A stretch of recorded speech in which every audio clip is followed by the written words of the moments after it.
Australia tour of England second T20 ఈ match ఎవరు గెలుస్తారు, కండిషన్స్ ఎవరికి ఫేవర్ చేస్తాయి అనేది ఇప్పుడు చూద్దాం. ఓపెనింగ్ విషయానికి వస్తే రెండు వైపులా బ్యాట్స్మెన్ చక్కగా ఆడే వాళ్ళే ఉన్నారు. 6 ఓవర్లకి 60 రన్స్ పైన కొట్టగలిగిన వాళ్ళే ఉన్నారు.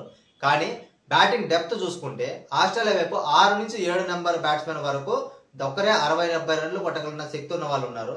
కానీ ఇంగ్లాండ్ వైపు చూసుకుంటే కేవలం 4 లేదా 5 మంది బ్యాట్స్మెన్లే ఉన్నారు. వాళ్ళు కూడా ఒక్కరే నిలబడి 60-70 రన్లు కొట్టే శక్తి ఉన్న వాళ్ళు చాలా తక్కువ మంది.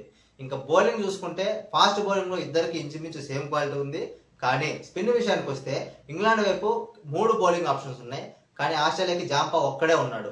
వెదర్ విషయానికి వస్తే ఈ మ్యాచ్ వాళ్ళ టైమింగ్ లో సాయంత్రం 6:30 సోఫియా గార్డెన్స్ అనే స్టేడియంలో ఆడుతున్నారు.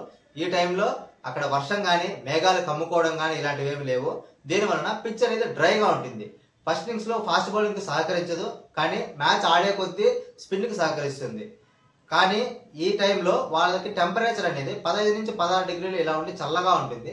సో దీని వలన మొదటి 3 ఓవర్లో బ్యాటింగ్ కొంచెం కష్టంగా ఉన్నా కూడా పవర్ ప్లేలో మంచి రన్సే వస్తాయి. కానీ మ్యాచ్ అయ్యే కొద్దీ పిచ్ అనేది ఇంకా డ్రై ఉండడం వలన స్పిన్ అనేది బాగా హెల్ప్ చేస్తుంది. ఫాస్ట్ బౌలింగ్ లో కూడా ఎవరైతే కట్టర్స్ స్లో బాల్స్ చేస్తారో వాళ్ళకి వికెట్ పడే ఛాన్స్ ఉంది.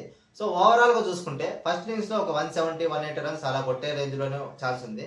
ఇంకా సెకండ్ బ్యాటింగ్ విషయానికి వస్తే ఎవరైతే సెకండ్ బ్యాటింగ్ వస్తారో వాళ్ళకి బ్యాటింగ్ అనేది చాలా కష్టం అయిపోతుంది. ఎందుకంటే పిచ్ డ్రైగా ఉండడం వలన స్పిన్ అనేది ఈ ఫాస్ట్ బౌలింగ్ లో స్లో బాల్స్ కట్టర్స్ అనేది చాలా ఎఫెక్టివ్ గా ఉంటాయి. సెకండ్ ఇన్నింగ్స్ లో బ్యాటింగ్ అనేది చాలా కష్టం, చేజ్ చేయడం చాలా కష్టం. ఇంకా ఈ కండిషన్స్ ఏ టీం కి ఎలా హెల్ప్ చేస్తాయో చూద్దాం.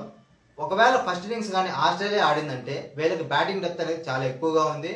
ఇంగ్లాండ్ కి స్పిన్ కొంచెం ఫేవర్ గా ఉన్నా కూడా ఫస్ట్ ఇన్నింగ్స్ లో బ్యాటింగ్ సపోర్ట్ చేస్తుంది. కాబట్టి ఆస్ట్రేలియా ఫస్ట్ ఇన్నింగ్స్ ఆడితే ఒక 170-180 రన్స్ ఈజీగా కొట్టేస్తుంది.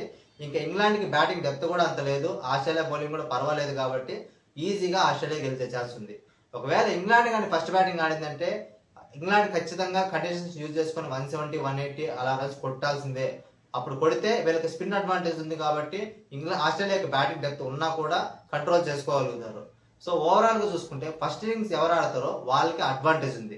Thank you for watching. Follow Cricsir Telugu for more.